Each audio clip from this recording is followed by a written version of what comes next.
Growing up in Louisiana, one of the things I did to make some extra money as a 9 or 10-year-old was go to these pecan tree orchards and pick up pecans. What they would do is they would give you a potato sack and you would have to fill it to the brim with pecans.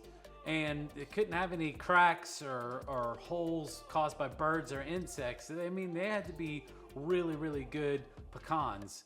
And what you would do is you would take your sack and the farmer would give you like $5 for that bag.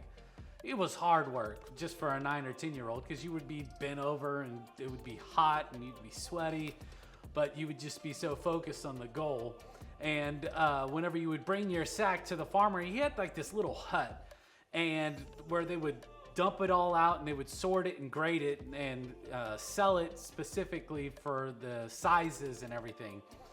But anyways, on the ledge of the hut underneath the window, he had a towel that was laid out and he had a whole bunch of pecans that were there.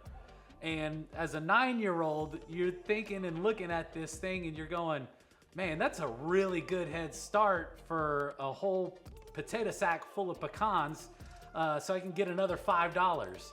But I remember one day I asked him, I said, what's up with all the pecans that are just sitting there in the window?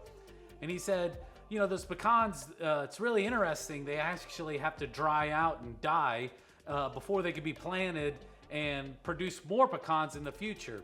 Jesus knew that his time had come. He knew that he was going to have to do what God had placed him on this earth to do. We see in verse 23 that he even makes this statement that it's now his time for the Son of Man to be glorified. And in verse 24, we're going to see how God plans to save the whole world through the death of Jesus. It's going to look like tragedy, similar to the tragedy that a 9-year-old boy went through looking at those pecans on that shelf, wishing that they were own.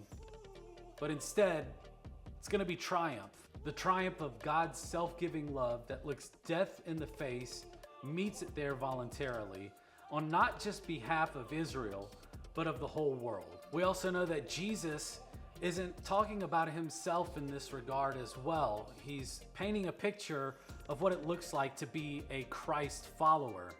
See, there's areas of our lives that just need to die, and then they have to be planted, and then we have to grow in Jesus to be fruit-producing followers of him.